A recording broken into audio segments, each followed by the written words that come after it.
Sabe, minha querida, tem dias que acordo e me pergunto se tudo isso realmente aconteceu. Se não foi apenas um sonho ruim que durou tempo demais.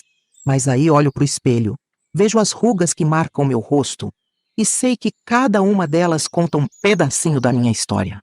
Meu nome é Maria Clara e hoje tenho 70 anos. Nasci em 1955, numa cidadezinha pequena do interior de Minas Gerais. Um lugar onde o tempo parecia andar mais devagar, sabe? Onde o cheiro de pão caseiro e café fresco preenchia as ruas de manhã cedo. E o som das cigarras era nossa música de ninar toda a noite. Ah, como eu queria poder te levar lá, te mostrar as ruas de paralelepípedo, as casinhas coloridas com suas janelas de madeira sempre abertas. Queria que você pudesse sentir o gosto da goiabada que minha mãe fazia, tão doce que chegava a arder a língua. Queria que você pudesse ouvir o apito do trem que passava toda a tarde, pontual como um relógio, levando e trazendo sonhos de gente que a gente nem conhecia. Mas sabe, minha filha, por trás dessa fachada de cidade pacata e acolhedora, havia segredos. Segredos que pesavam como chumbo nos ombros de quem os carregava. E eu carreguei um dos mais pesados por muito, muito tempo. Você já se perguntou como uma única noite pode mudar o curso de toda uma vida? Pois é, eu vivi isso. E não foi fácil. Não mesmo.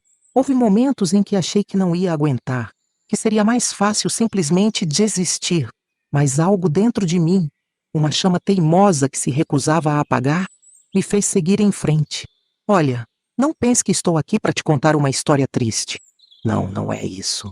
Estou aqui para te contar sobre força, sobre esperança, sobre como, mesmo quando tudo parece perdido, ainda é possível encontrar luz no fim do túnel.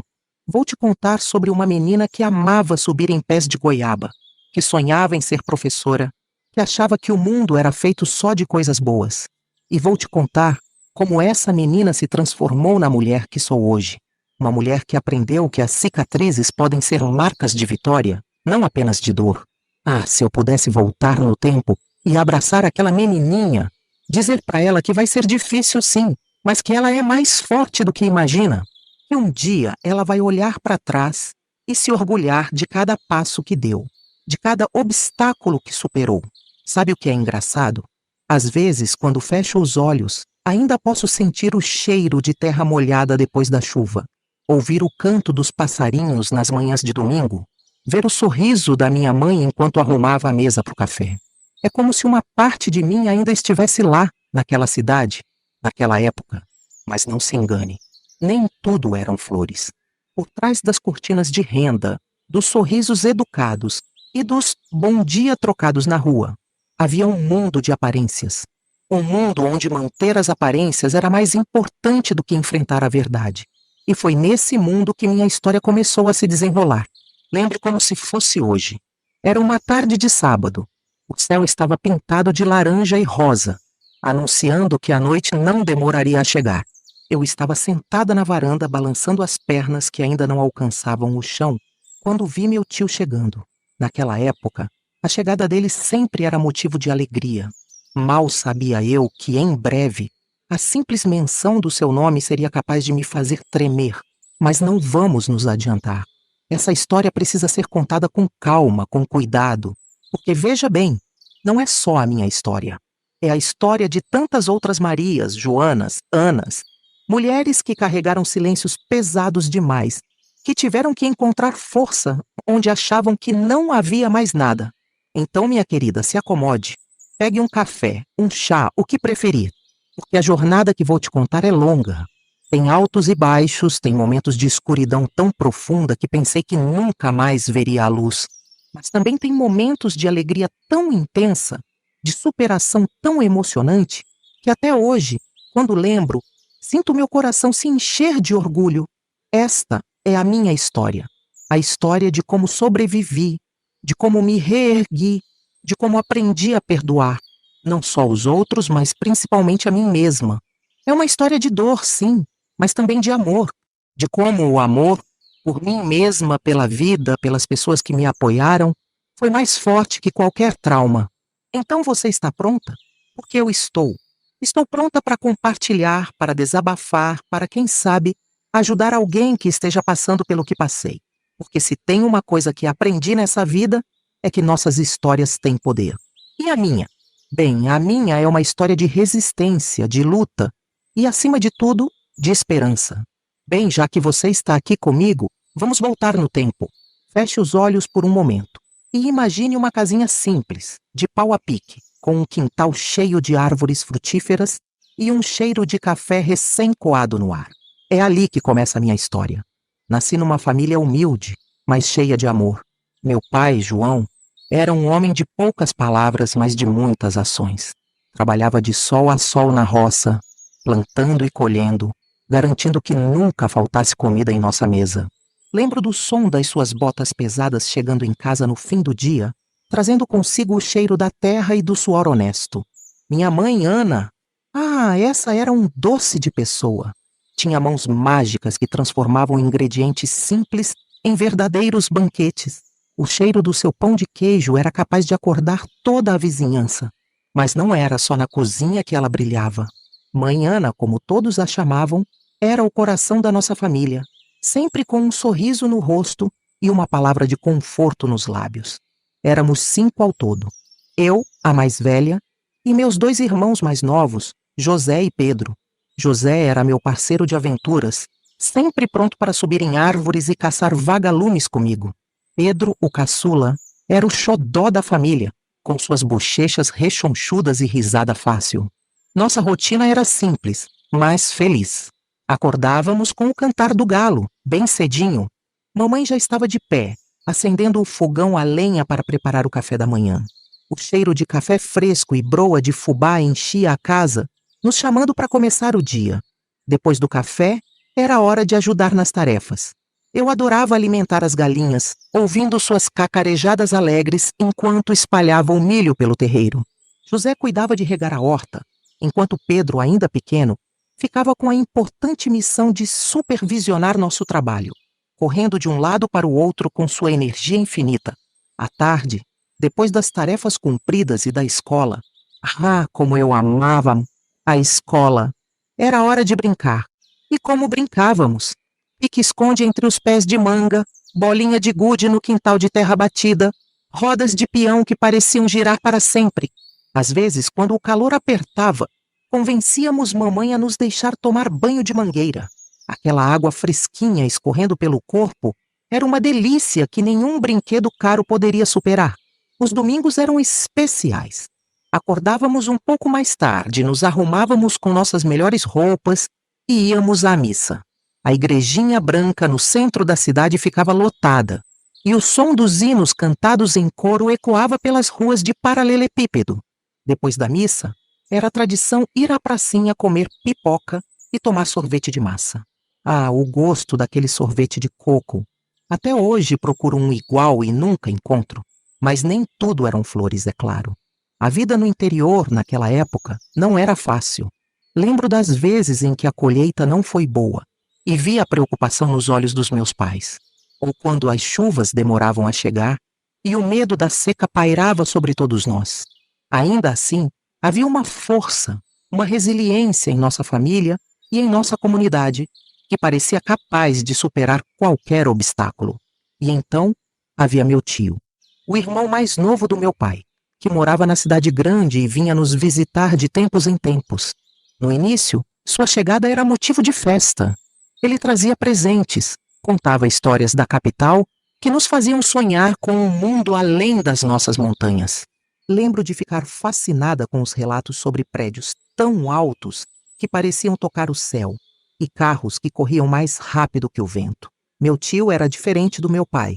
Enquanto papai era quieto e reservado, tio era expansivo, cheio de histórias e risadas. Ele me chamava de princesinha e dizia que um dia eu iria conquistar o mundo. Naquela época eu me sentia especial, escolhida. Mal sabia eu que aquela atenção escondia uma sombra terrível. À noite, depois do jantar, nos reuníamos na sala para ouvir rádio. As novelas eram o ponto alto da noite. E me lembro de ficar imaginando como seriam aqueles personagens, suas roupas, suas casas. Às vezes, quando o sinal estava bom, conseguíamos sintonizar uma estação do Rio de Janeiro, ouvir as notícias da capital Era como abrir uma janela para um mundo completamente diferente do nosso. Antes de dormir, mamãe sempre contava uma história. Às vezes era um conto de fadas, outras vezes uma lenda local. Minha preferida era História da Mula Sem Cabeça. Mesmo me dando medo, eu pedia para ouvi-la de novo e de novo. Talvez inconscientemente, eu já estivesse me preparando para enfrentar monstros reais. Deitada na minha cama, ouvindo o coachar dos sapos e o canto dos grilos lá fora, eu sonhava com o futuro. Queria ser professora. Imaginava-me numa sala de aula, ensinando outras crianças a ler e escrever, a sonhar e a acreditar em si mesmas. Mal sabia eu que o caminho até esse sonho seria muito mais longo e doloroso do que eu poderia imaginar. Agora, olhando para trás, vejo como éramos ingênuos, como acreditávamos que o mundo era um lugar seguro e justo. Essa inocência, essa pureza, às vezes sinto falta dela. Mas sei que foi justamente através das dificuldades que me tornei quem sou hoje. Cada desafio, cada lágrima derramada me forjou, me fortaleceu. E foi assim, nesse cenário de aparente tranquilidade, que o destino começou a tecer os fios que mudariam minha vida para sempre. Mas isso, minha querida, é assunto para nossa próxima conversa. O que acha de fazermos uma pausa?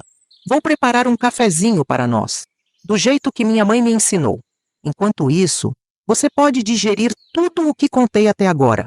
Porque, acredite, o que vem pela frente é uma história e tanto.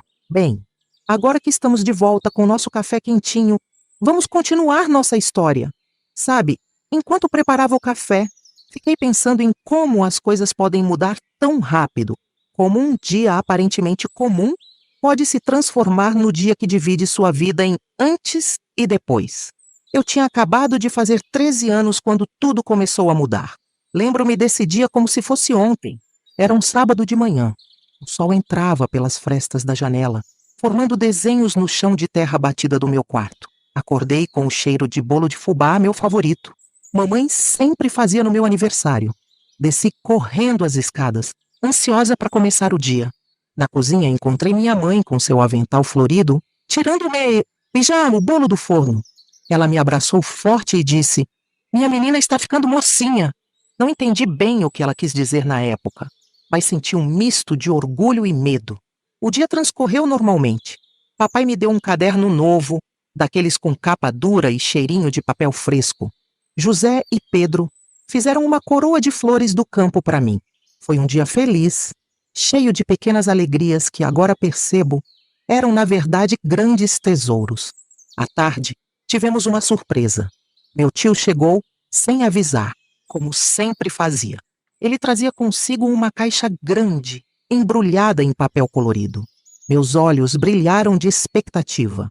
Quando abri, encontrei um vestido azul, o mais bonito que já tinha visto. "Para minha princesinha", ele disse, com um sorriso que na época não percebi o quão diferente era. Naquela noite, enquanto todos dormiam, experimentei o vestido em frente ao pequeno espelho rachado do meu quarto. Girei, vendo a saia rodada se abrir como uma flor. Me senti bonita, crescida. Mal sabia eu que aquele vestido seria o início de um pesadelo. Nas semanas seguintes, notei mudanças sutis. Meu tio, que antes vinha raramente, agora aparecia quase todo fim de semana.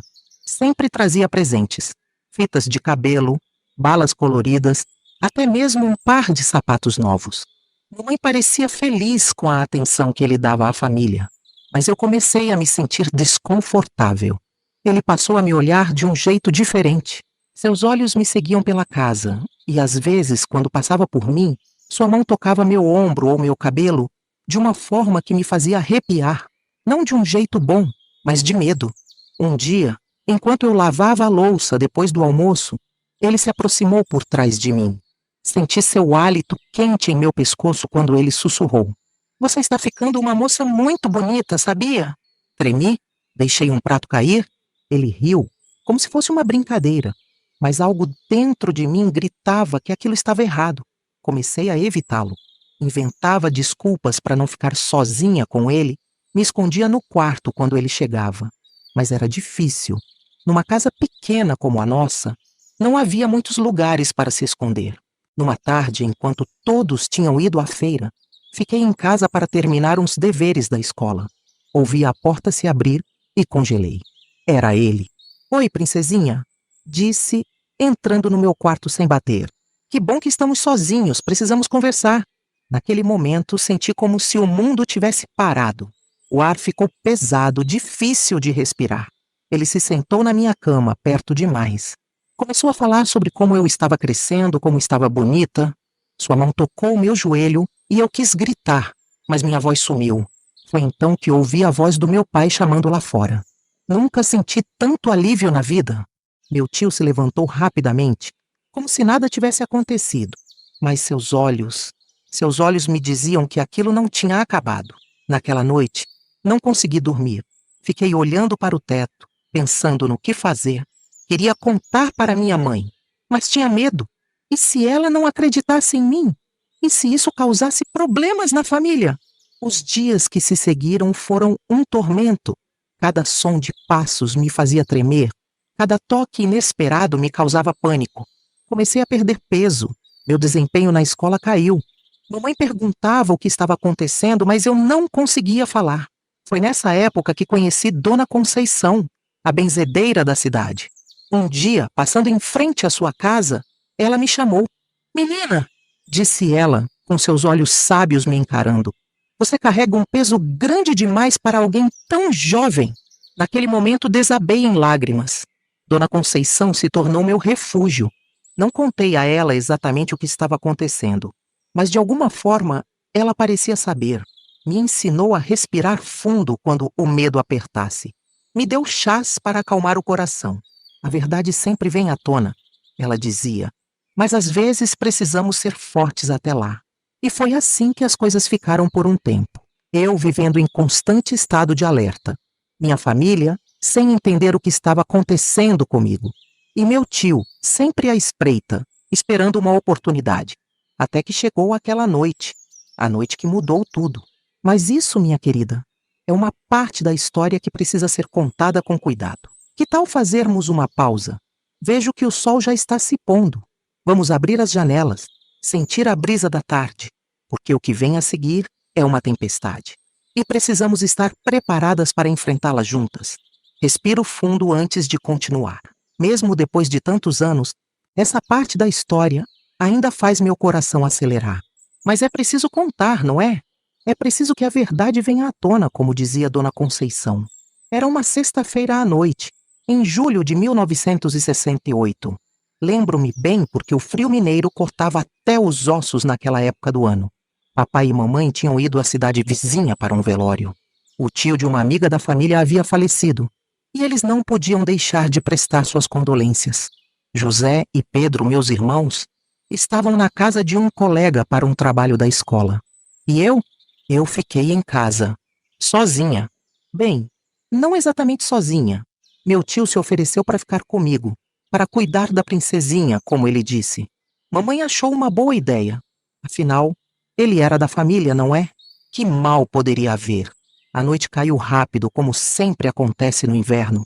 Eu estava na cozinha, esquentando um pouco de leite no fogão a lenha, tentando me distrair. O silêncio da casa era opressivo, quebrado apenas pelo crepitar ocasional do fogo e o tic-tac incessante do velho relógio na parede. Ouvi passos se aproximando. Lentos, pesados, meu corpo inteiro se tensionou. Sabia quem era sem precisar me virar. O cheiro de cigarro e aguardente invadiu meus sentidos antes mesmo que ele falasse. Oi, princesinha? A voz dele soou rouca, diferente do habitual. Que bom que estamos sozinhos, não é? Senti meu estômago revirar. Queria correr, gritar, fazer alguma coisa, mas estava paralisada, como um animal encurralado. Ele se aproximou mais, eu podia sentir seu hálito quente em meu pescoço. Você sabe que é especial para mim, não sabe? Ele sussurrou, sua mão tocando meu ombro. Sempre foi minha preferida. Fechei os olhos com força, desejando que tudo aquilo fosse apenas um pesadelo. Mas era real demais. O toque dele, o cheiro, o medo que me consumia por dentro. Tudo era terrivelmente real. Por favor, tio, consegui murmurar. Minha voz tremendo. Por favor, não faz isso. Mas ele não ouviu. Ou fingiu não ouvir. Sua mão desceu pelo meu braço. me fazendo tremer. Não de frio, mas de puro terror. Vamos lá para cima, ele disse. Não era um pedido, era uma ordem. Tenho uma surpresa para você. Naquele momento, algo dentro de mim estalou. Era como se uma voz gritasse em minha cabeça: corra, corra agora! E foi o que fiz. Num impulso repentino, me desvencilhei dele e corri em direção à porta da cozinha. Mas ele foi mais rápido. Suas mãos me agarraram, me puxando de volta. Senti o impacto quando meu corpo bateu contra a mesa. A dor física se misturou ao pânico que me consumia. Não seja boba, ele rosnou, sua voz agora completamente diferente. Não havia mais carinho fingido, apenas uma ameaça crua. Você sabe que quer isso tanto quanto eu. Lágrimas escorriam pelo meu rosto enquanto eu lutava. Tentava me livrar, mas ele era muito mais forte. Me arrastou escada acima, ignorando meus soluços e súplicas. Cada degrau era como uma sentença, me levando para um destino que eu temia mais que tudo. Chegamos ao meu quarto. Aquele espaço que sempre foi meu refúgio, meu cantinho seguro, agora parecia uma prisão. Ele me jogou na cama, o velho colchão rangendo sob o peso repentino. Agora seja uma boa menina, ele disse, começando a desabotoar a camisa. Você não quer decepcionar seu tio favorito, quer? Fechei os olhos com força, virando o rosto para o lado. Não queria ver, não queria sentir. Queria desaparecer, me fundir com o colchão, com as paredes, com qualquer coisa que me tirasse dali. Foi então que ouvi um som distante, mas inconfundível. O motor do velho caminhão do meu pai. Eles estavam voltando. Meu coração disparou, uma mistura de alívio e medo. Meu tio também ouviu. Viu pânico em seus olhos quando ele se afastou bruscamente. Merda! Ele praguejou, abotoando a camisa às pressas. Nenhuma palavra sobre isso, entendeu? Nenhuma palavra. Ele saiu do quarto como um furacão, deixando para trás apenas o cheiro de cigarro e o eco de suas ameaças. Ouvi seus passos apressados descendo a escada, provavelmente tentando parecer casual quando meus pais entrassem. Fiquei ali, deitada, tremendo.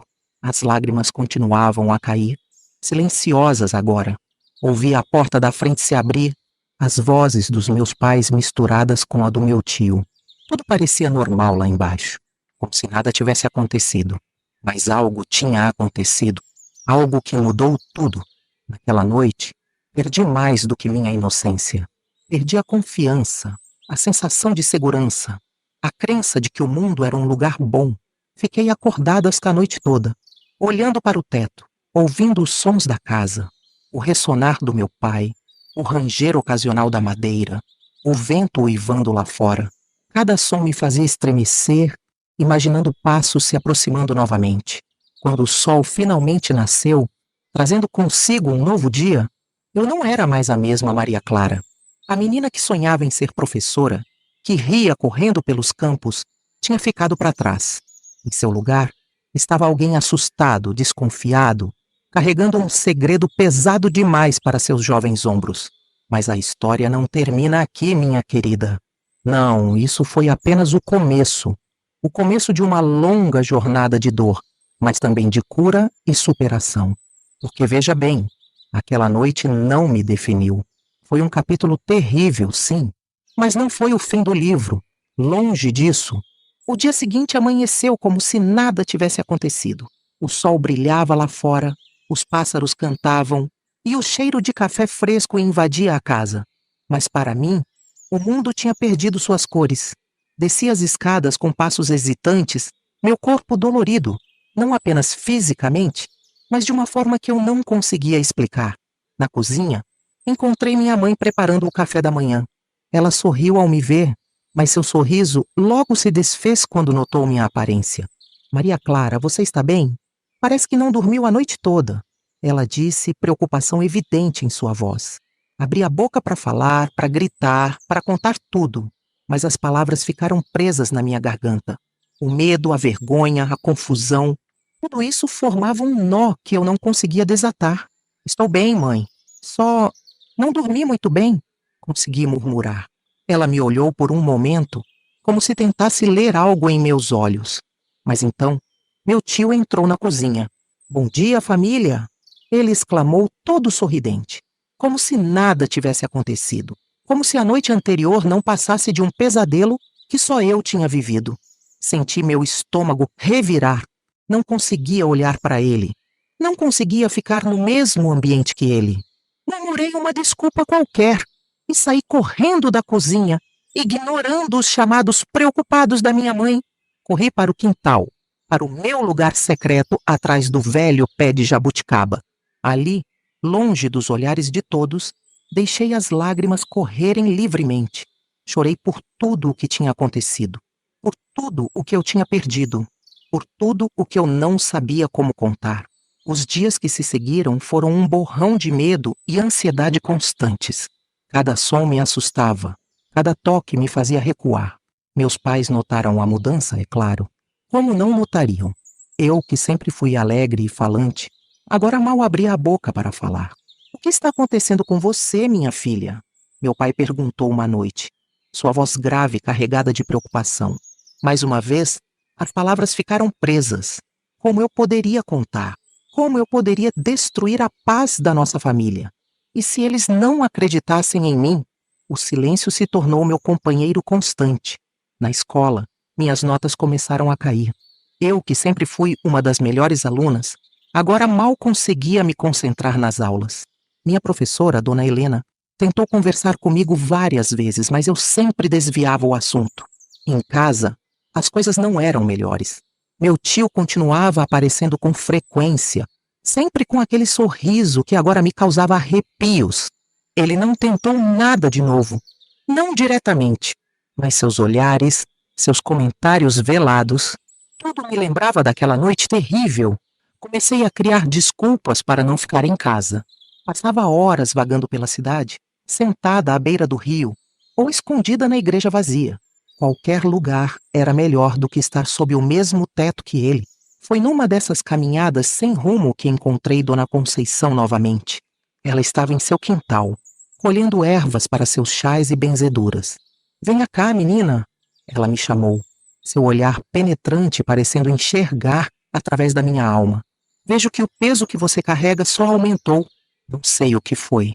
Talvez o tom gentil de sua voz. Talvez o cansaço de carregar aquele segredo por tanto tempo, mas naquele momento, desabei. Entre soluços e lágrimas, contei tudo a ela. Não em detalhes, não conseguia, mas o suficiente para que ela entendesse.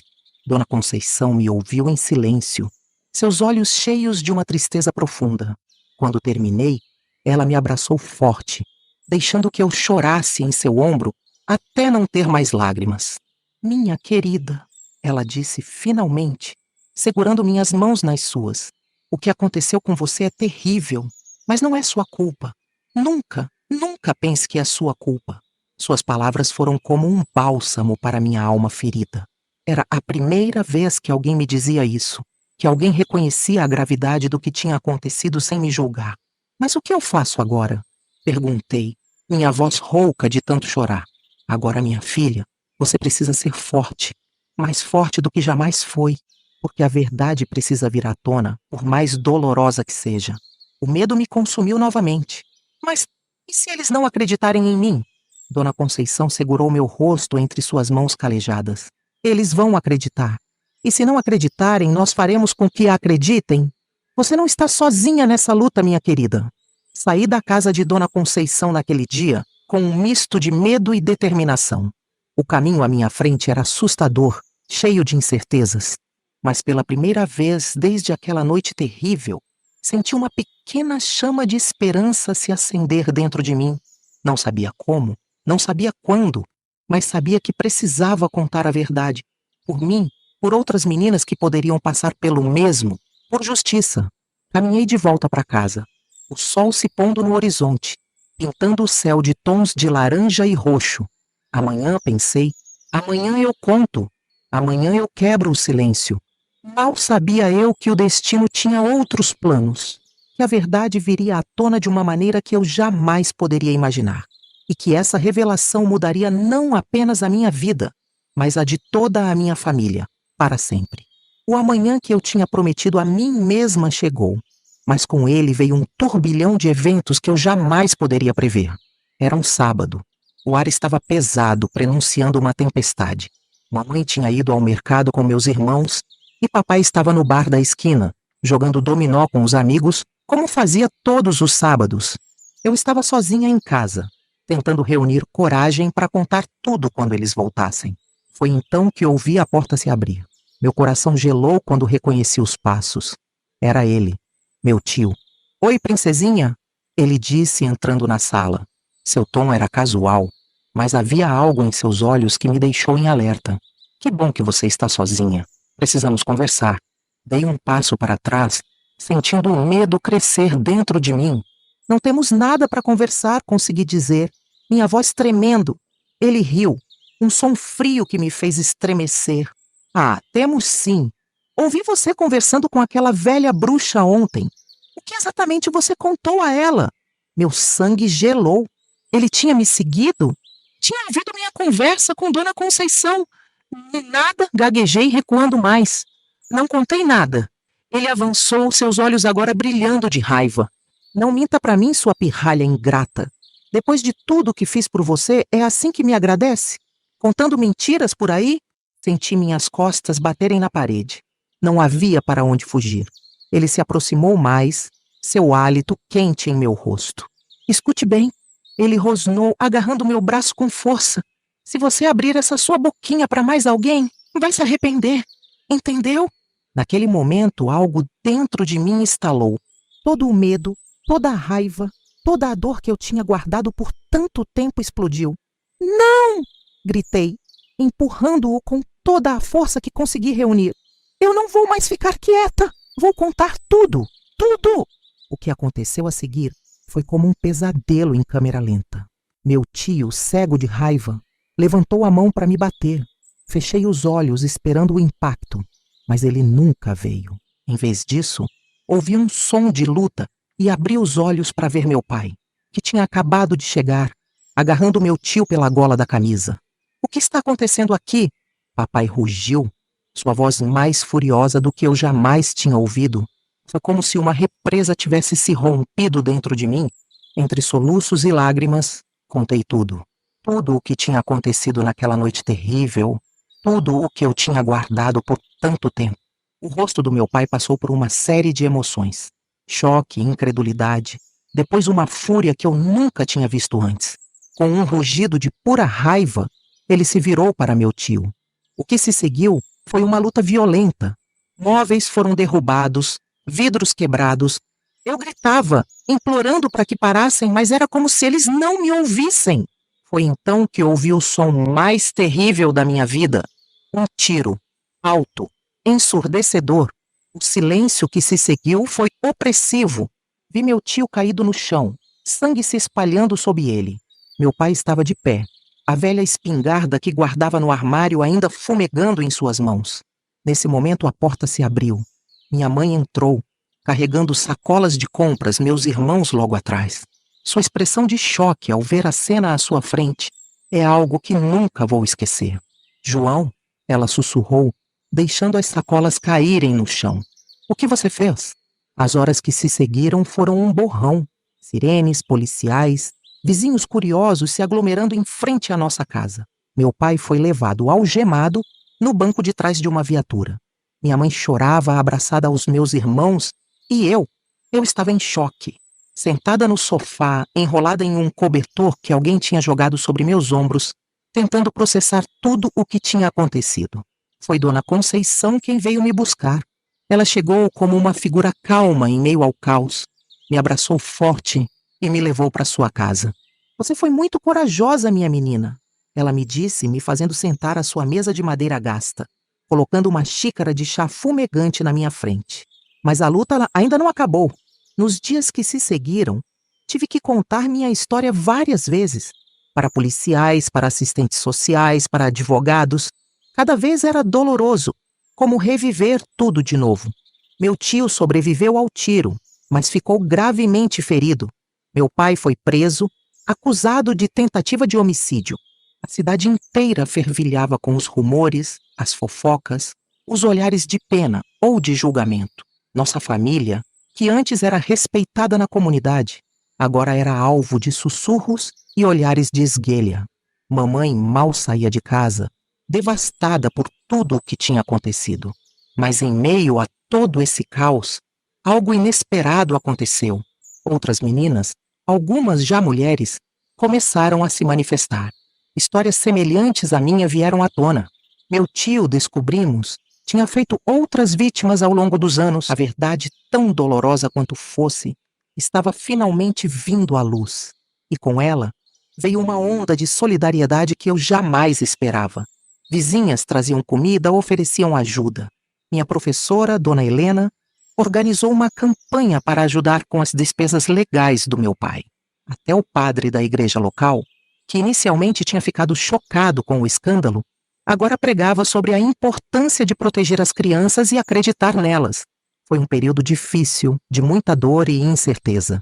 Mas foi também um período de cura, de verdades sendo reveladas, de segredos finalmente vindo à tona. E eu estava apenas começando minha jornada de recuperação. Uma jornada que seria longa, difícil, mas que me levaria a lugares que eu jamais imaginei. Os meses que se seguiram foram um turbilhão de emoções e desafios. O julgamento do meu pai se aproximava, e com ele, crescia a tensão em nossa família e na cidade inteira. Lembro-me de acordar todas as manhãs com um peso no peito, um misto de culpa e medo. Culpa por ter sido o estopim de toda essa situação. Medo do que o futuro nos reservava. As noites eram ainda piores. Os pesadelos eram constantes, me fazendo reviver aquela noite terrível vezes sem fim. A escola, que antes era meu refúgio, tornou-se um campo minado. Os olhares, os cochichos, as perguntas mal disfarçadas, tudo isso me sufocava. Alguns colegas se afastaram, como se o que tinha acontecido comigo fosse contagioso. Outros, curiosos demais, me bombardeavam com perguntas que eu não queria, nem sabia como responder. Foi nessa época que conheci Mariana. Ela era nova na escola, recém-chegada de São Paulo, e não sabia de toda a história. Quando nos tornamos amigas, foi como um sopro de ar fresco em meio à tempestade que era a minha vida. Você não precisa me contar nada que não queira, ela me disse um dia, enquanto estávamos sentadas sob a sombra de uma árvore no pátio da escola. Só quero que saiba que estou aqui se precisar. Aquelas palavras simples significaram mais para mim do que ela poderia imaginar. Pela primeira vez em muito tempo, senti que tinha alguém com quem podia ser apenas eu mesma. Em casa, as coisas não eram mais fáceis. Mamãe alternava entre períodos de profunda depressão e momentos de determinação feroz. Ela se desdobrava para cuidar de nós e da casa, ao mesmo tempo em que lutava para conseguir um bom advogado para papai. José e Pedro, meus irmãos, reagiram de maneiras diferentes. José, o mais velho depois de mim, se tornou mais quieto, mais protetor. Muitas vezes o pegava me observando com uma mistura de preocupação e algo que parecia culpa, como se ele também sentisse que deveria ter me protegido de alguma forma. Pedro, por outro lado, estava revoltado. Aos 10 anos, ele não entendia completamente o que tinha acontecido, mas sabia que algo terrível tinha destruído nossa família. Suas notas caíram, ele se metia em brigas na escola. Foi difícil vê-lo passar por isso, sabendo que, de certa forma, eu era a causa. Uma tarde, depois de ser chamada à escola, porque Pedro tinha se envolvido em outra briga, decidi conversar com ele. "Por que você está fazendo isso, Pedro?" Perguntei, sentando-me ao lado dele em sua cama. Ele ficou em silêncio por um momento, os olhos fixos no chão. Quando finalmente falou, sua voz estava embargada. "É tudo culpa dele, do tio. Ele destruiu nossa família. Papai está preso, mamãe chora o tempo todo. E você? Você não sorri mais, Clara." Senti meu coração se partir. Abracei-o forte, deixando que ele chorasse em meu ombro. "Não é culpa sua, Pedro. Nada disso é culpa sua. E vamos superar isso juntos. Prometo." Foi nesse momento que percebi. Eu precisava ser forte. Não apenas por mim, mas por toda a minha família. Eles precisavam de mim tanto quanto eu precisava deles. Com essa nova determinação, comecei a buscar ajuda. Dona Conceição me apresentou a um grupo de apoio para sobreviventes de abuso. No início, era aterrorizante. A ideia de falar sobre o que tinha acontecido de expor minhas feridas mais profundas para estranhos, me deixava em pânico, mas aos poucos, semana após semana, comecei a me abrir. Ouvir outras histórias, perceber que não estava sozinha foi libertador. Ali, naquela sala simples nos fundos da igreja, encontrei força que não sabia que tinha. Você é mais forte do que pensa, me disse Carmen, uma senhora de seus 60 anos que liderava o grupo. Sobreviver já é um ato de coragem. Agora é hora de aprender a viver de novo. Suas palavras ecoaram em mim, plantando uma semente de esperança que eu pensei ter perdido para sempre.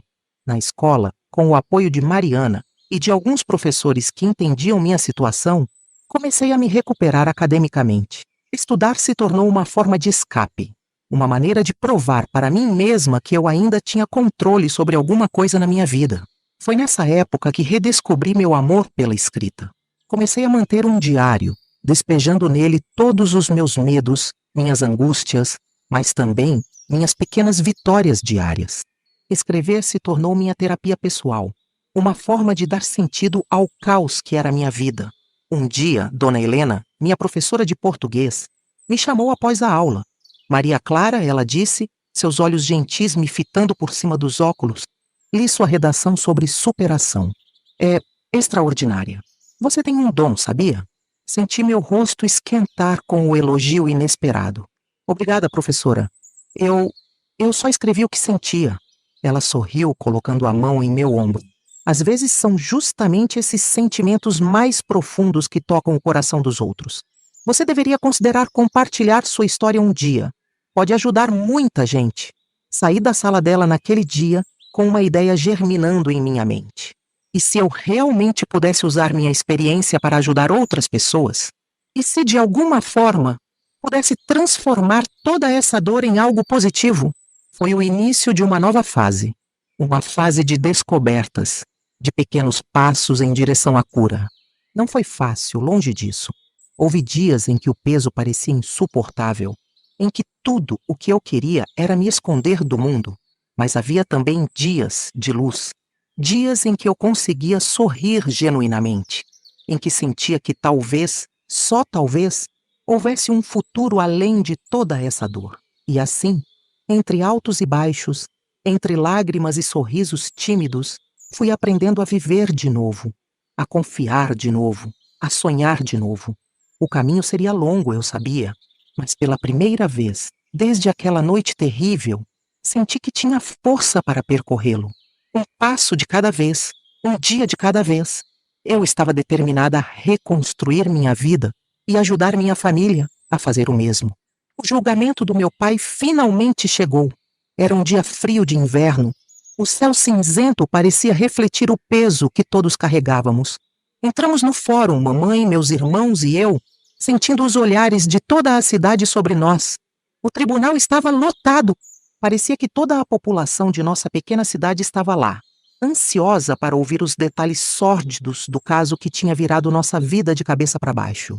Vi rostos conhecidos, alguns solidários, outros curiosos, e alguns claramente hostis.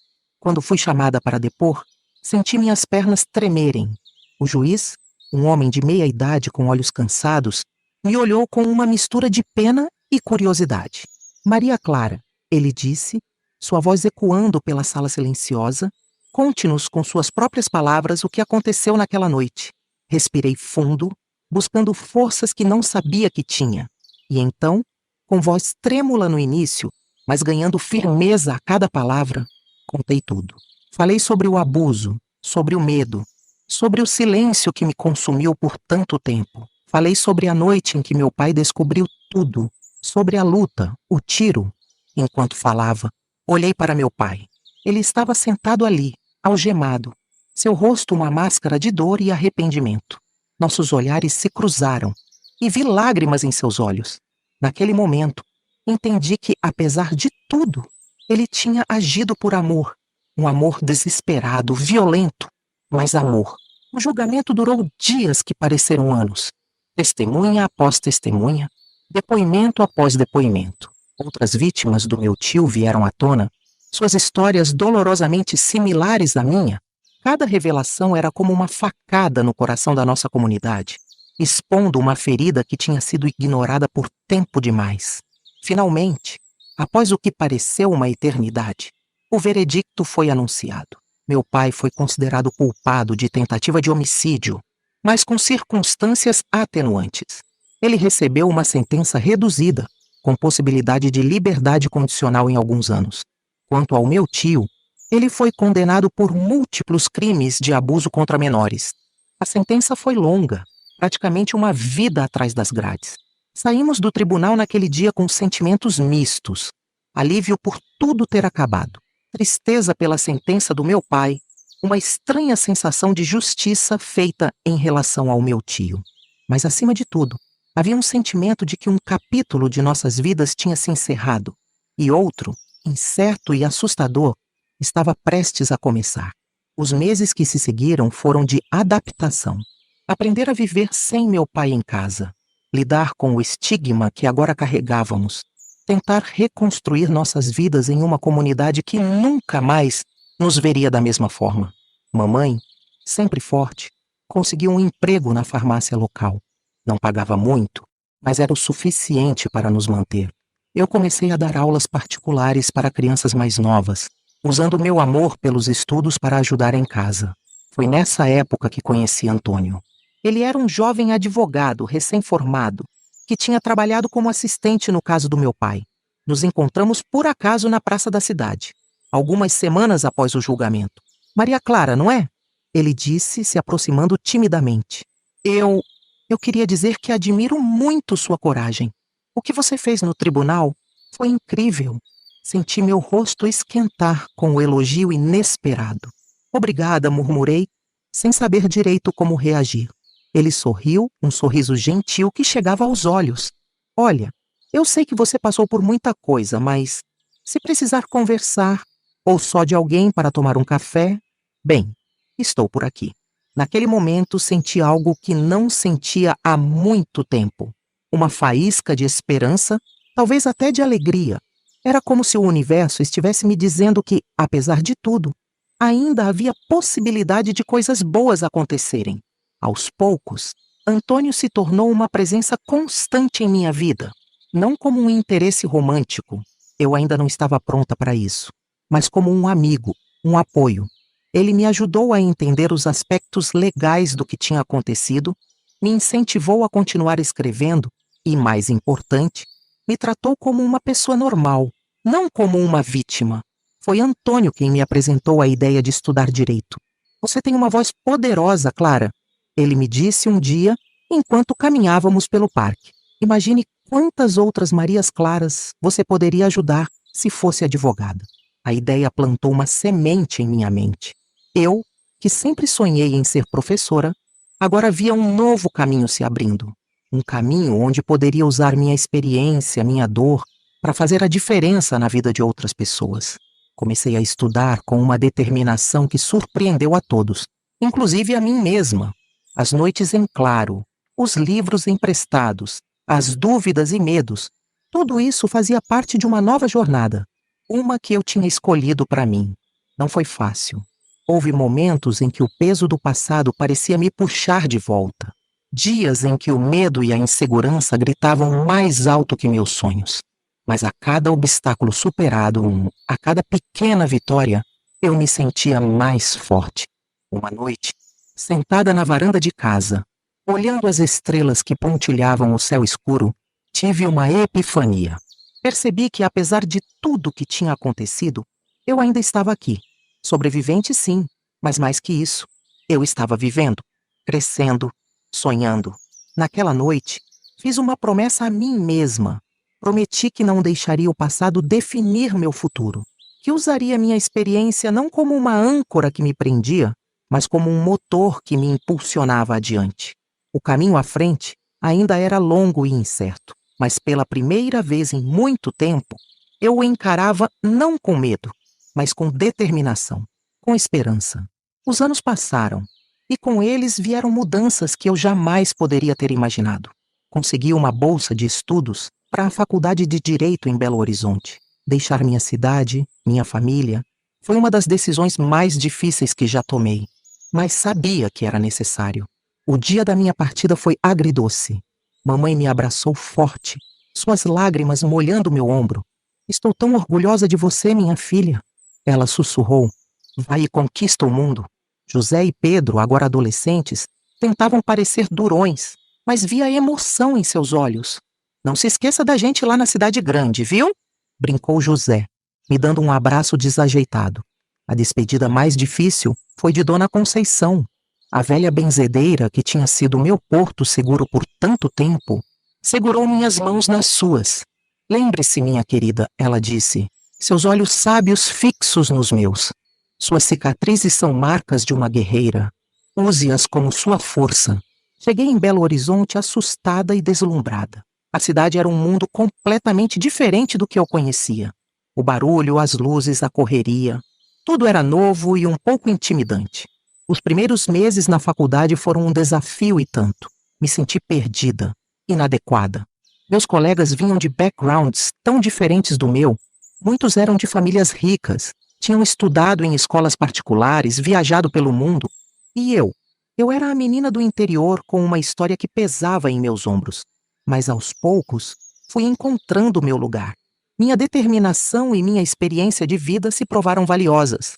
Nas aulas de direito penal, minha voz tremia ao falar sobre casos de abuso, mas era ouvida com respeito. Nas discussões sobre ética, minha perspectiva única trazia novas dimensões aos debates. Foi durante um desses debates que conheci Luísa. Ela era uma colega de turma, filha de um juiz renomado. No início, achei que não teríamos nada em comum.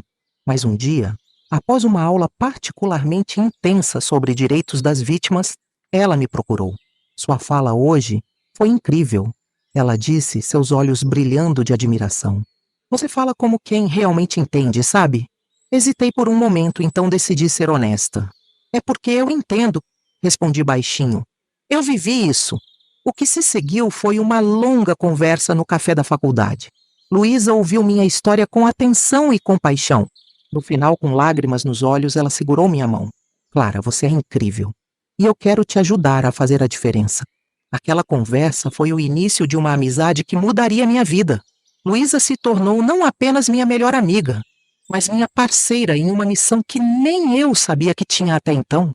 Juntas, começamos a trabalhar em um projeto de extensão da faculdade, oferecendo assistência jurídica gratuita a vítimas de abuso. No início, era assustador. Cada história que ouvíamos trazia à tona memórias que eu lutava para superar. Mas a cada pessoa que conseguíamos ajudar, sentia que estava transformando minha dor em algo positivo. Foi durante esse trabalho que reencontrei Antônio. Ele tinha se tornado um advogado respeitado, especializado em direitos humanos. Quando nos vimos novamente, foi como se o tempo não tivesse passado. A amizade que tínhamos cultivado anos atrás floresceu em algo mais profundo. Nosso primeiro beijo aconteceu numa noite estrelada, após uma longa conversa sobre nossos sonhos e medos. Foi gentil, terno, cheio de promessas silenciosas. Com Antônio, aprendi que era possível confiar novamente, amar novamente. Mas nem tudo eram flores. Os pesadelos, embora menos frequentes, ainda vinham de vez em quando. Havia dias em que o peso do passado parecia insuportável. Foi numa dessas noites difíceis que tomei uma decisão que mudaria tudo. Sentada à minha escrivaninha, comecei a escrever. Não um relatório jurídico ou um artigo acadêmico, mas minha história, toda ela. As partes boas, as ruins, as dolorosas e as esperançosas. Escrevi sobre a menina que fui, sobre o abuso, sobre a luta da minha família. Escrevi sobre superação, sobre encontrar força onde achava que não havia mais nada. As palavras fluíam como um rio, às vezes calmo, às vezes turbulento. Escrevi por dias, por noites. Quando finalmente terminei, tinha diante de mim não apenas um livro, mas um testemunho de vida. Com o apoio de Luísa e Antônio, decidi publicá-lo. Silêncio Quebrado, uma história de superação, foi lançado no meu último ano de faculdade. A recepção foi avassaladora. Recebi mensagens de pessoas de todo o Brasil. Mulheres, homens, jovens e idosos que se identificaram com minha história, que encontraram coragem em minhas palavras para enfrentar seus próprios demônios. O livro abriu portas que eu jamais imaginei. Fui convidada para dar palestras, participar de programas de TV, escrever artigos para jornais importantes. De repente, minha voz, que por tanto tempo tinha sido silenciada, estava sendo ouvida por milhares. Mas o momento mais significativo veio quando retornei à minha cidade natal para uma palestra. O auditório da escola estava lotado. Vi rostos familiares, alguns que tinham me julgado, outros que tinham me apoiado. Vi minha mãe, meus irmãos, Dona Conceição. E lá no fundo, escoltado por guardas, vi meu pai. Ele tinha conseguido permissão especial para assistir. Quando comecei a falar, senti todas as emoções dos últimos anos confluírem. Falei sobre dor, sobre perdão, sobre reconstrução. Falei sobre a importância de quebrar o silêncio, de buscar ajuda, de acreditar que é possível superar. Ao final, houve um momento de silêncio, então uma explosão de aplausos. Vi lágrimas nos olhos de muitos, inclusive nos meus próprios. Naquele momento, senti que tinha fechado um ciclo. Não era mais apenas uma sobrevivente, era uma voz de mudança. Saí daquele auditório não apenas como Maria Clara, a menina que superou o abuso, mas como doutora Maria Clara, advogada, escritora e ativista. Uma mulher que tinha transformado sua dor em propósito. O caminho à frente ainda era longo, eu sabia. Havia muito trabalho a ser feito, muitas vozes ainda para serem ouvidas.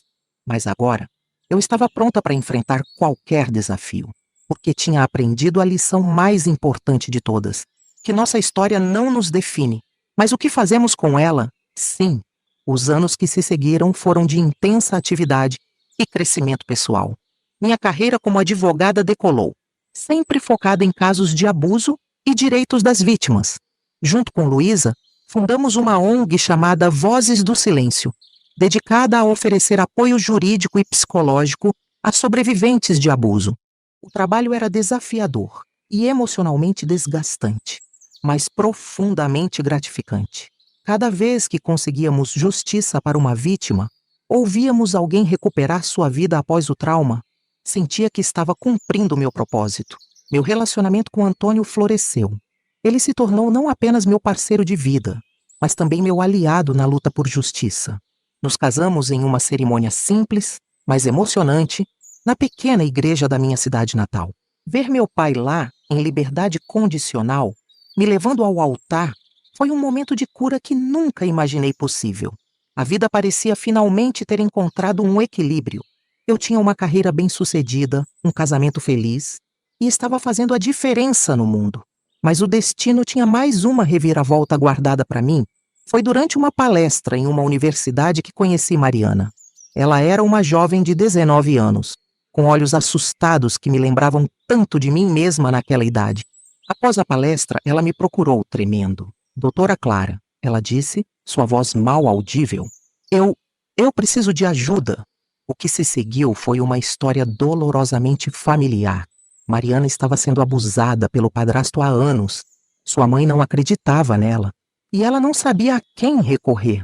Enquanto ouvia sua história, senti uma mistura de raiva e determinação crescer dentro de mim. Mariana, disse, segurando suas mãos, você não está sozinha. Vamos enfrentar isso juntas. Os meses seguintes foram intensos. Trabalhamos incansavelmente no caso de Mariana. Houve momentos difíceis. A negação da mãe, as ameaças do padrasto, o medo constante da jovem. Mas passo a passo, fomos construindo um caso sólido. O julgamento foi um dos mais difíceis da minha carreira. Ver Mariana enfrentar seu abusador me fez reviver meus próprios traumas. Mas também me encheu de um orgulho imenso. Ela estava quebrando o ciclo, encontrando sua voz. Quando o veredicto de culpado foi anunciado, a sala do tribunal explodiu em emoção. Mariana chorava, um misto de alívio e catarse. Eu a abracei forte, sentindo que de alguma forma, através dela, estava abraçando também a menina que fui um dia. Esse caso mudou algo em mim. Percebi que, apesar de todo o trabalho que vinha fazendo, ainda havia muito a ser feito. O sistema ainda falhava com muitas vítimas. A sociedade ainda relutava em acreditar nos sobreviventes. Foi então que tomei uma decisão que surpreendeu a muitos, inclusive a mim mesma. Decidi concorrer a um cargo político. A campanha foi intensa e muitas vezes dolorosa.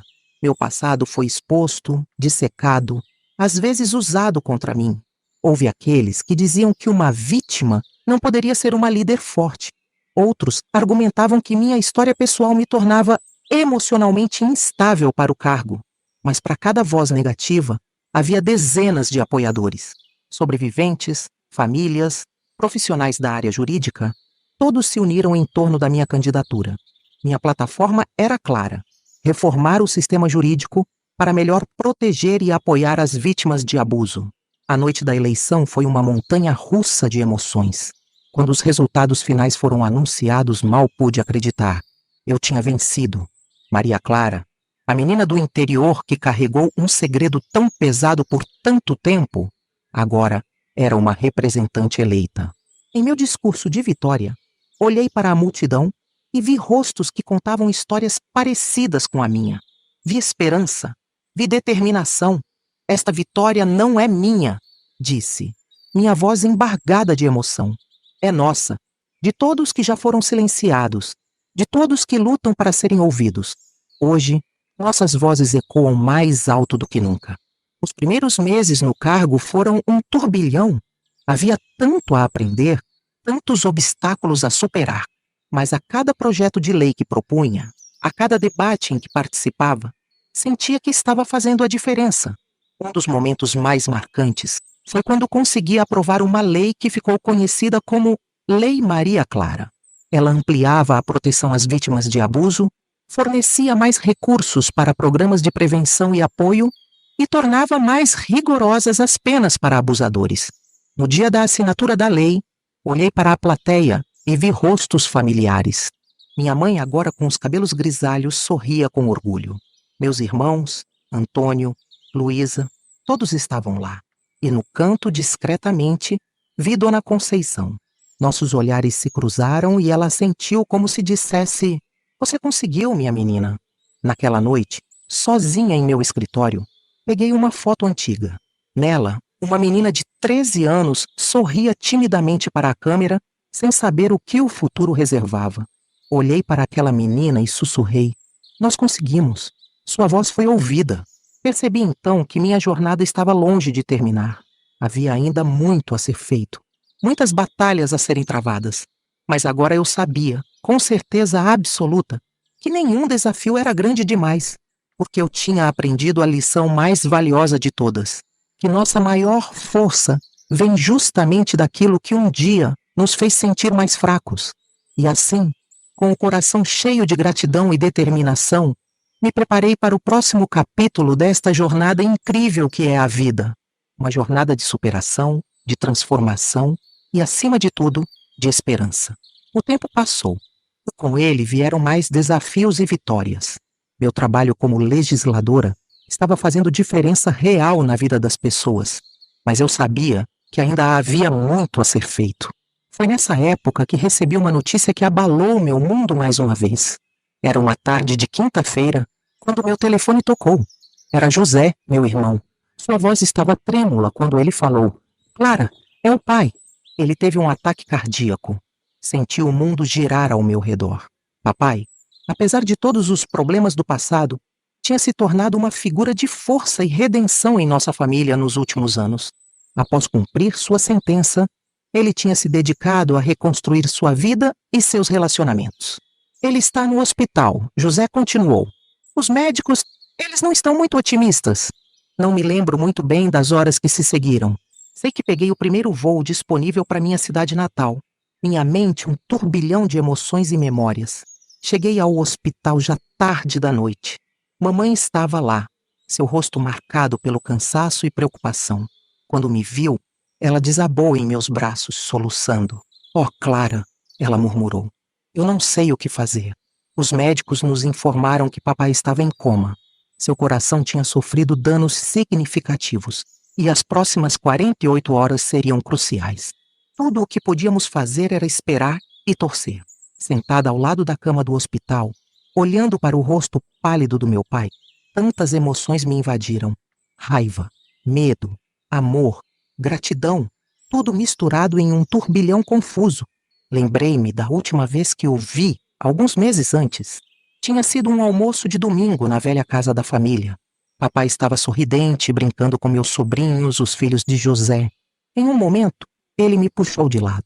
Clara, ele disse, seus olhos brilhando de uma forma que eu não via há anos. Quero que você saiba o quanto estou orgulhoso de você, do que você se tornou, do que você está fazendo pelo mundo. Naquele momento, senti como se anos de dor e ressentimento finalmente se dissolvessem. Abracei meu pai forte, sentindo o cheiro familiar de sua loção pós-barba, ouvindo o batimento firme de seu coração. Como eu desejava ouvir esse som agora, em vez do bip monótono das máquinas do hospital. As horas se arrastavam.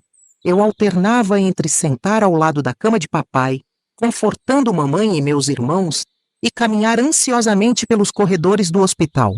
Foi durante uma dessas caminhadas que encontrei uma capela pequena e silenciosa. Entrei, mais por hábito do que por fé real. Sentei-me no banco da frente olhando para o altar simples. Não sabia ao certo se ainda acreditava em Deus, não depois de tudo que tinha passado, mas naquele momento senti uma necessidade desesperada de acreditar em algo maior que eu. Por favor, sussurrei para o silêncio. Se você está aí, não o leve ainda. Há tanto que preciso dizer a ele. Quando voltei para o quarto do hospital, encontrei Antônio lá. Ele tinha pego o primeiro voo assim que soube da notícia. Ver seu rosto familiar, sentir seus braços ao meu redor, foi como encontrar um porto seguro em meio à tempestade. Como você está? Ele perguntou suavemente, segurando minhas mãos nas suas. Eu não sei, respondi honestamente. É tudo tão confuso, Antônio. Parte de mim ainda vê aquele homem furioso da minha infância, mas outra parte só vê meu pai, o homem que se arrependeu, que tentou consertar as coisas. Antônio me abraçou forte. Ambos são verdade, Clara. E está tudo bem se sentir conflitante sobre isso. O importante é que você está aqui agora. As horas se transformaram em dias. Papai continuava em coma, seu estado oscilando entre estável e crítico. Eu me pegava conversando com ele, contando sobre meu trabalho, sobre as mudanças que estávamos fazendo, esperando que de alguma forma ele pudesse me ouvir. Foi numa dessas conversas que tive uma epifania. Percebi que, apesar de todo o trabalho que tinha feito para ajudar outras vítimas, ainda havia uma ferida em mim que não tinha cicatrizado completamente. Uma ferida que envolvia perdão, não apenas para meu tio, que há muito tempo eu tinha deixado para trás em meus pensamentos, mas para meu pai, para minha família e, talvez mais importante, para mim mesma. Naquela noite, sentada ao lado da cama do hospital, segurei a mão do meu pai e comecei a falar. Falei sobre a dor da minha infância, sobre o medo, a confusão. Falei sobre como, por muito tempo, me senti traída não apenas pelo meu tio, mas por toda a minha família, que não tinha percebido o que estava acontecendo. Mas, pai, sussurrei, lágrimas escorrendo silenciosamente pelo meu rosto. Eu entendo agora. Entendo que você também foi vítima, que você carregou sua própria culpa e dor todos esses anos. E eu quero que você saiba que eu te perdoo por tudo. E espero que você possa me perdoar também. Naquele momento senti como se um peso enorme tivesse sido tirado dos meus ombros. Anos de emoções reprimidas, de palavras não ditas, finalmente encontraram sua saída. Chorei como não chorava há anos, deixando toda a dor, todo o medo, toda a raiva se dissolverem em minhas lágrimas. Não sei quanto tempo fiquei assim, chorando e falando com meu pai inconsciente, mas quando finalmente levantei a cabeça, exausta e emocionalmente drenada, notei algo diferente. A mão do meu pai, que eu segurava firme na minha, tinha se movido levemente. Mal ousando respirar, olhei para seu rosto, e lá, lentamente se abrindo, estavam seus olhos. Olhos que me fitavam com um misto de confusão e amor. Clara? Ele sussurrou, sua voz rouca pelo desuso. Naquele instante tudo mudou. O mundo pareceu parar por um momento, então recomeçou mais brilhante e cheio de possibilidades do que nunca. Pai! Exclamei, minha voz embargada pela emoção. Você está acordado! Chamei as enfermeiras imediatamente, e logo o quarto estava cheio de médicos e equipe médica, todos verificando os sinais vitais do meu pai e fazendo perguntas. Mamãe e meus irmãos foram alertados e em poucos minutos estávamos todos reunidos ao redor da cama, mal acreditando no que estava acontecendo. Os médicos nos informaram que, embora fosse um bom sinal que papai tivesse acordado, ainda precisaríamos ser cautelosos. Ele ainda estava fraco e precisaria de muito tempo para se recuperar completamente. Quando finalmente ficamos sozinhos novamente, papai olhou para cada um de nós, seus olhos se enchendo de lágrimas. Me desculpem, ele disse, sua voz ainda fraca, por tudo. Mamãe segurou sua mão soluçando suavemente. José e Pedro estavam visivelmente emocionados. E eu senti uma onda de emoções tão intensa que mal conseguia respirar. Pai, comecei, minha voz tremendo. Eu ouvi você enquanto estava dormindo. E quero que saiba que eu te perdoo. Todos nós perdoamos. Ele apertou minha mão fracamente, lágrimas escorrendo por seu rosto enrugado. Clara, minha filha, eu não mereço seu perdão. O que aconteceu com você? Eu deveria ter protegido você. Respirei fundo, sentindo o peso de anos de dor e culpa compartilhada. Pai, o que aconteceu não foi culpa sua. Foi culpa dele, apenas dele. E agora é hora de curarmos juntos. Nos dias que se seguiram, enquanto papai se recuperava lentamente, tivemos muitas conversas difíceis, mas necessárias. Falamos sobre o passado, sobre os erros cometidos, sobre as feridas que ainda precisavam cicatrizar.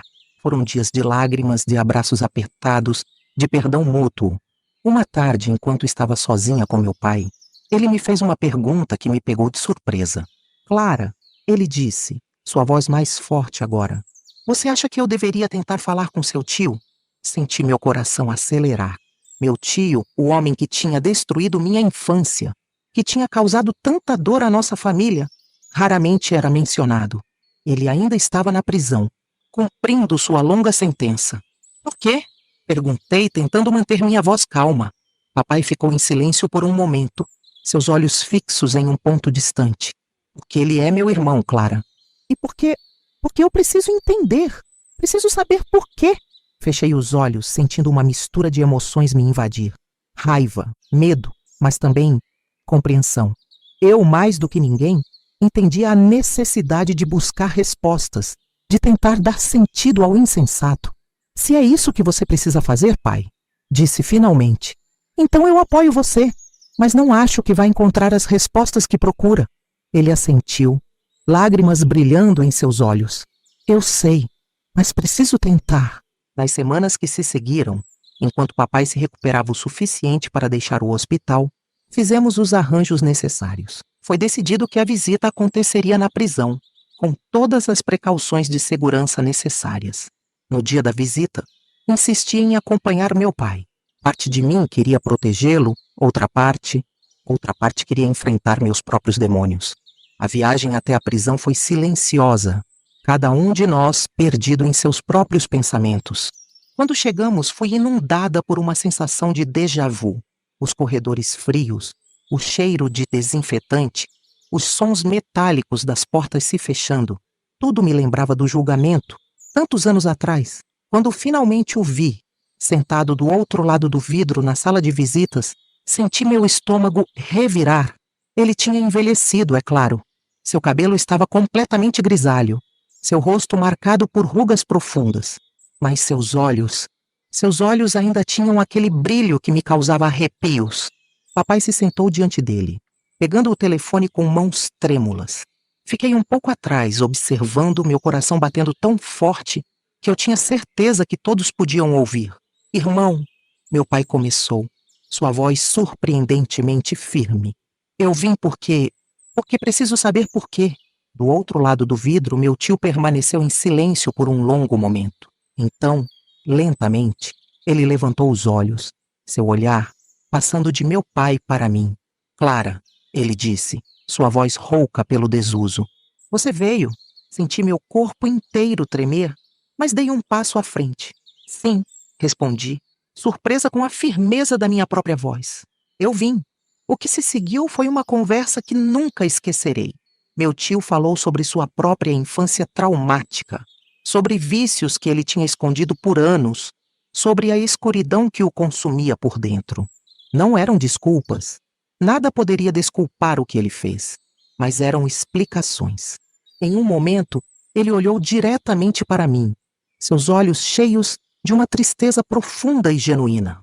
Clara, eu sei que não mereço seu perdão. O que fiz é imperdoável, mas quero que saiba que carrego o peso das minhas ações todos os dias e que me arrependo profundamente. Senti lágrimas quentes escorrendo pelo meu rosto. Não eram lágrimas de medo ou raiva como eu esperava, mas de uma emoção que não conseguia nomear. Talvez fosse alívio, talvez fosse a conclusão de um capítulo longo e doloroso da minha vida. Eu te perdoo, ouvi-me dizer, as palavras saindo antes que eu pudesse pensar. Não pelo que você fez, mas por mim, para que eu possa seguir em frente completamente. Quando saímos da prisão naquele dia, o mundo parecia diferente, mais leve de alguma forma, como se um peso que eu nem sabia que carregava tivesse sido levantado dos meus ombros. Papai e eu fizemos o caminho de volta em silêncio, cada um processando o que tinha acontecido. Mas quando chegamos em casa, ele me puxou para um abraço apertado. Obrigado, ele sussurrou, por sua força, por seu perdão. Você é incrível, minha filha.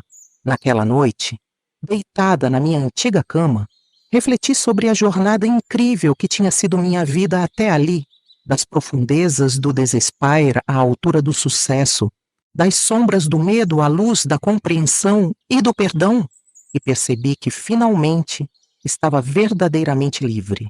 Livre do passado, livre do medo, livre para abraçar plenamente o futuro que tinha construído para mim mesma. Os dias que se seguiram à visita à prisão foram de profunda reflexão e mudança. Era como se um novo capítulo da minha vida, da vida de toda a nossa família, estivesse começando. Voltei para Belo Horizonte com uma sensação de leveza que não experimentava há anos. Meu trabalho como legisladora ganhou uma nova dimensão. Agora, além de lutar pelos direitos das vítimas, comecei a me interessar por programas de reabilitação para agressores. Não para desculpar suas ações, mas para tentar quebrar o ciclo de violência na sua origem. Foi durante uma dessas pesquisas que recebi uma ligação inesperada. Era Mariana, a jovem que eu tinha ajudado anos atrás. Doutora Clara? Sua voz soava nervosa ao telefone. Desculpe incomodar, mas eu preciso da sua ajuda novamente. Marcamos um encontro para o dia seguinte no meu escritório. Quando Mariana chegou, notei imediatamente que algo estava diferente. Ela não era mais aquela menina assustada que eu conheci. Havia uma determinação em seus olhos, uma força que me lembrava de mim mesma. O que aconteceu, Mariana? Perguntei, oferecendo-lhe uma xícara de café. Ela respirou fundo antes de falar. Meu padrasto, ele vai ser solto em breve. Cumpriu a pena, sabe? E eu não sei o que fazer. Senti meu coração apertar. Conhecia bem esse medo, essa incerteza. Você tem medo que ele tente algo? Perguntei suavemente. Mariana balançou a cabeça. Não é só isso. É que, bem, minha mãe quer que eu o perdoe. Diz que ele pagou pelo que fez e que devemos dar uma segunda chance. Mas eu não sei se consigo, doutora Clara. Não sei se quero. Suas palavras me atingiram como um soco. Quantas vezes eu mesma não tinha me debatido com essa questão do perdão? Lembrei-me da minha recente visita ao meu tio, do peso que tinha sido tirado dos meus ombros quando finalmente consegui perdoar. Mas também sabia que o perdão era uma jornada pessoal, não algo que pudesse ser forçado ou apressado. Mariana, comecei, escolhendo minhas palavras com cuidado. O perdão é uma coisa complicada. Não é algo que você deva a ninguém, entende? É algo que você faz por si mesma, quando e se estiver pronta. Ela me olhou, seus olhos brilhando com lágrimas contidas. Mas e se eu nunca estiver pronta? Peguei suas mãos nas minhas, sentindo a responsabilidade de minhas próximas palavras. Então está tudo bem também. O importante é que você se sinta segura, que você cure suas feridas no seu próprio tempo. Ninguém pode ditar isso para você. Conversamos por horas. Sobre medo, sobre cura, sobre seguir em frente. Quando Mariana saiu do meu escritório, havia um novo brilho em seus olhos. Um brilho de compreensão, de aceitação de si mesma. Aquela conversa ficou comigo por dias. Me fez pensar sobre minha própria jornada, sobre como o perdão tinha sido crucial para minha cura, mas também sobre como ele tinha vindo no meu próprio tempo, de uma forma que eu nunca poderia ter previsto. Decidi que era hora de expandir meu trabalho. Não bastava apenas lutar por leis melhores ou oferecer suporte legal.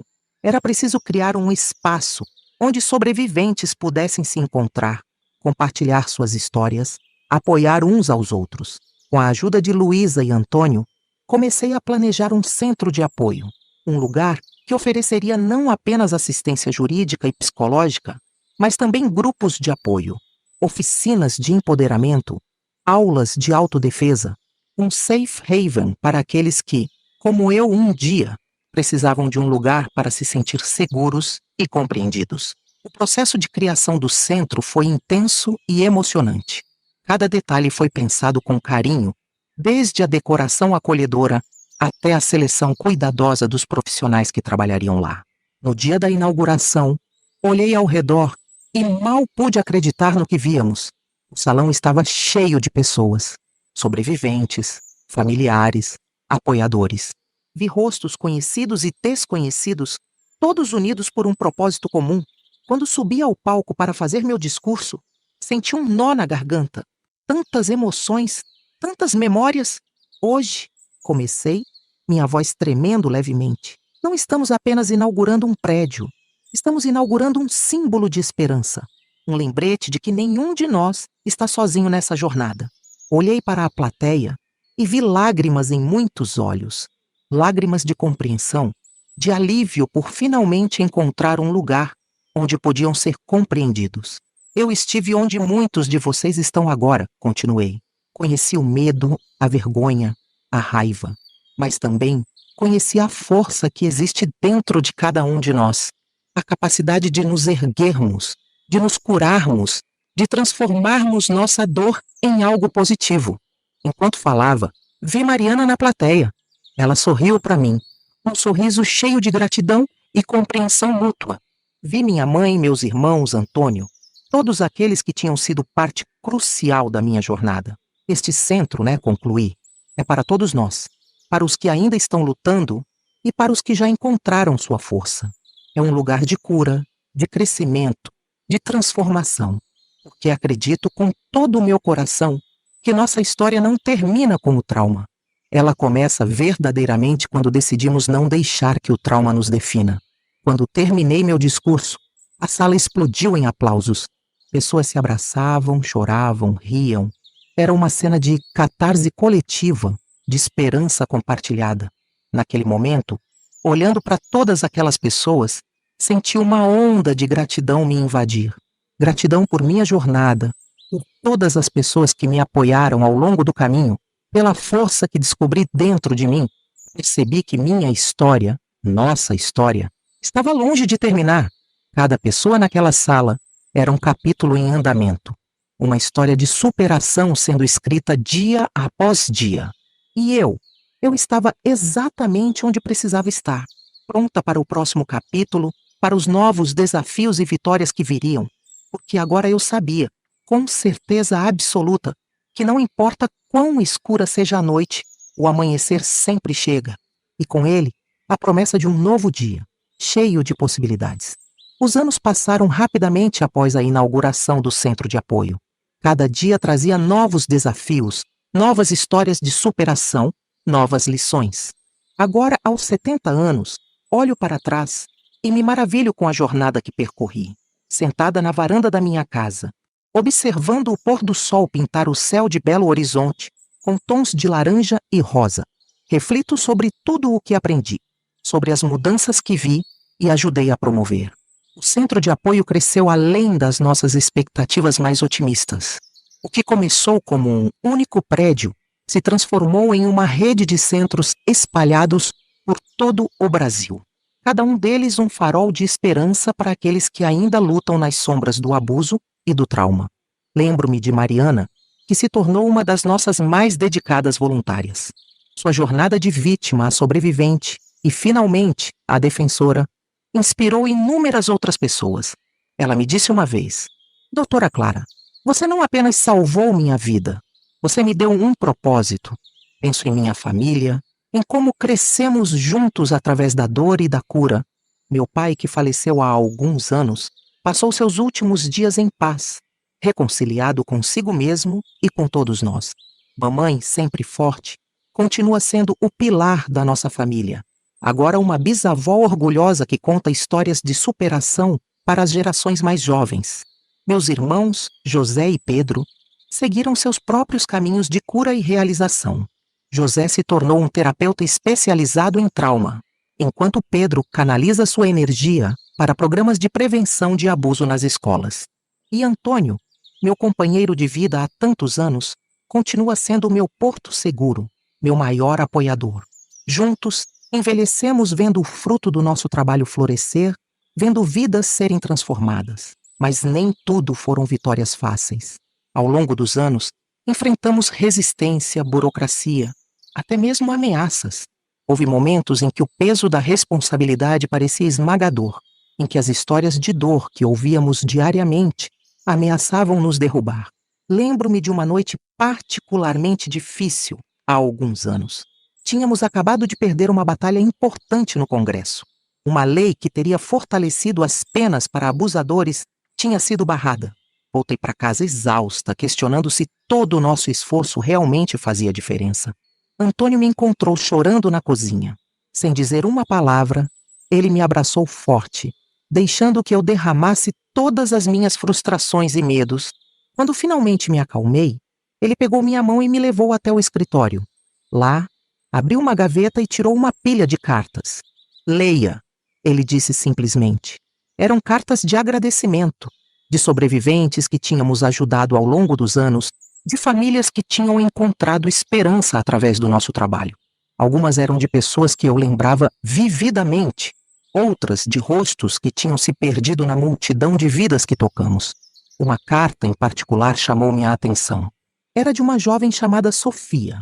"Querida doutora Clara", dizia a carta, "quando cheguei ao seu centro eu estava quebrada.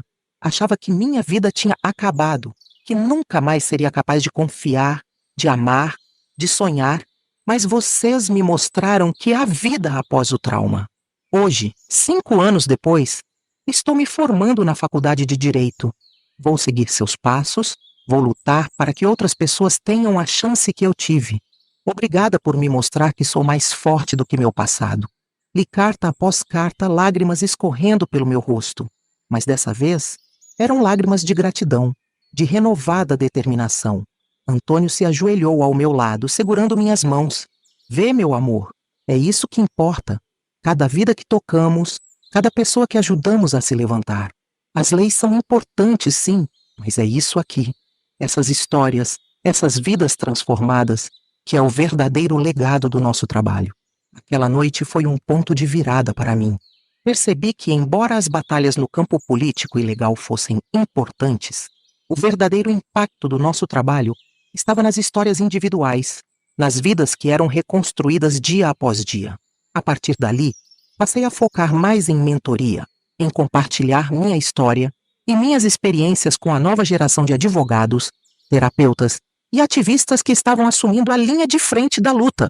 Vi com orgulho como o movimento que ajudamos a iniciar cresceu e se fortaleceu. Novas vozes se juntaram à causa, trazendo novas perspectivas, novas abordagens. O tema do abuso, antes um tabu, agora era discutido abertamente. Escolas implementavam programas de prevenção, empresas adotavam políticas de tolerância zero, a sociedade como um todo começava a entender a importância de acreditar e apoiar as vítimas. Claro, ainda havia muito trabalho a ser feito. O abuso continuava sendo uma realidade dolorosa para muitos, mas agora havia esperança. Havia uma rede de apoio. Havia caminhos para a cura.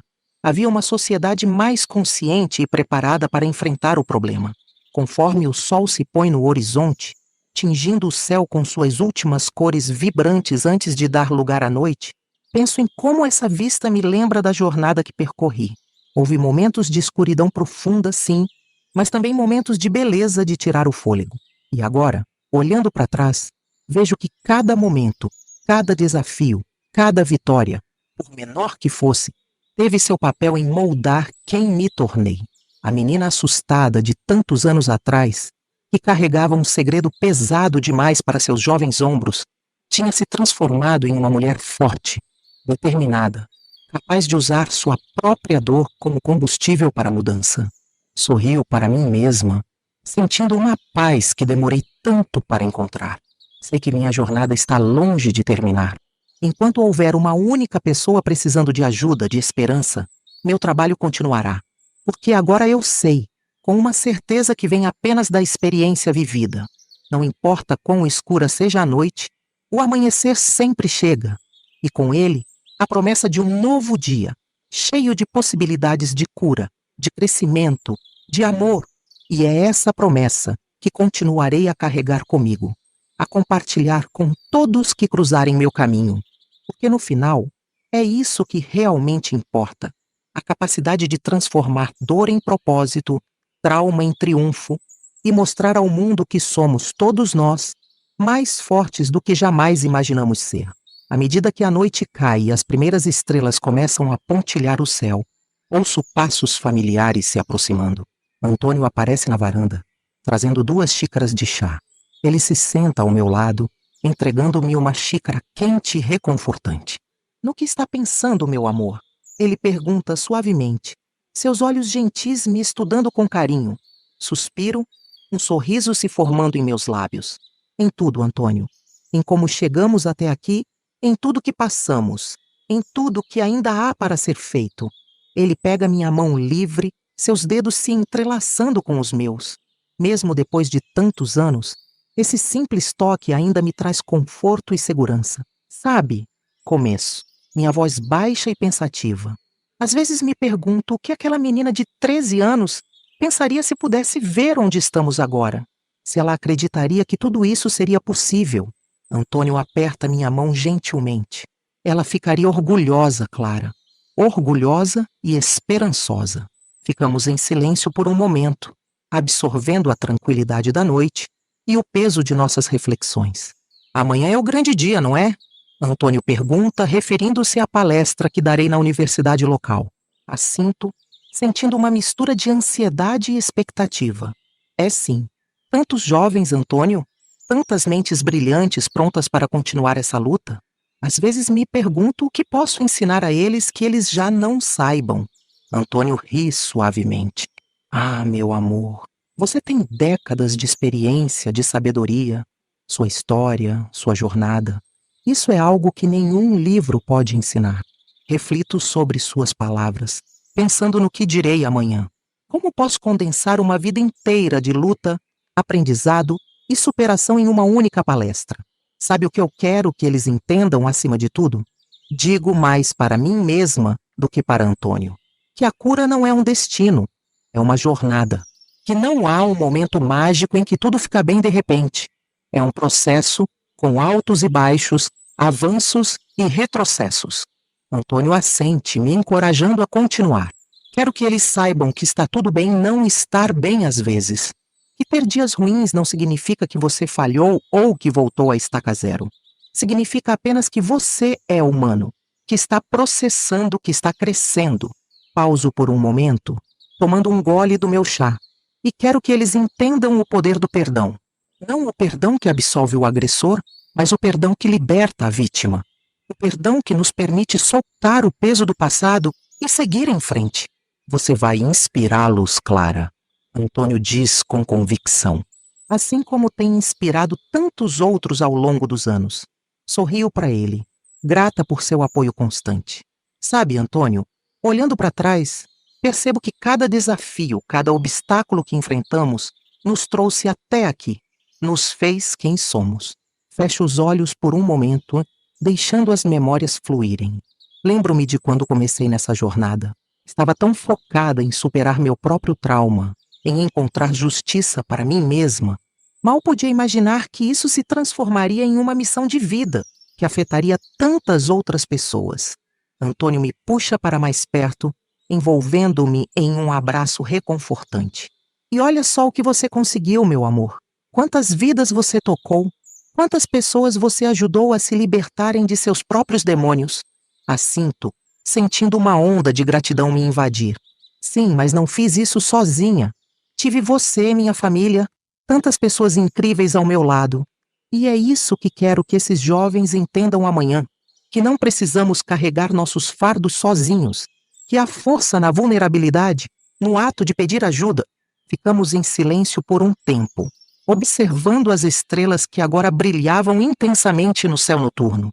Cada uma delas me lembra de uma vida tocada, de uma história de superação que testemunhei ao longo dos anos. Você sabe, digo finalmente, minha voz suave na quietude da noite. Acho que a lição mais importante que aprendi em toda essa jornada é que nossa história não termina com o trauma. Na verdade, é ali que ela realmente começa. Antônio me olha, um misto de amor e admiração em seus olhos. Como assim? Bem, o trauma pode ser o capítulo mais doloroso da nossa história, mas não precisa ser o que nos define. É o que fazemos depois, como escolhemos reagir, como decidimos viver nossa vida a partir daquele momento. É isso que realmente conta. Faço uma pausa organizando meus pensamentos. Quero que esses jovens entendam que ser uma vítima não é uma sentença perpétua, que podemos escolher ser sobreviventes e, mais que isso, podemos escolher ser agentes de mudança. Antônio sorri, assentindo em concordância. E é exatamente isso que você fez, Clara. Você transformou sua dor em propósito, seu trauma em triunfo. Sinto lágrimas se formando em meus olhos, mas são lágrimas de gratidão, de realização. Sim, e é isso que quero para cada pessoa que passa pelo nosso centro, para cada jovem que vai me ouvir amanhã. Quero que eles saibam que seu passado não determina seu futuro, que eles têm o poder de escrever o resto de sua história, não importa quão difícil tenha sido o começo. Enquanto as últimas luzes do dia se apagam no horizonte, sinto uma paz profunda me envolver. Amanhã será um novo dia, com novos desafios e novas oportunidades de fazer a diferença. E eu estarei lá, pronta para compartilhar minha história, minha jornada, na esperança de que possa iluminar o caminho para outros. Porque agora eu sei, com toda certeza, que nossas cicatrizes não são marcas de fraqueza, mas sim medalhas de força. E que cada um de nós tem o poder de transformar nossa dor em algo belo, algo significativo, algo que pode mudar o mundo.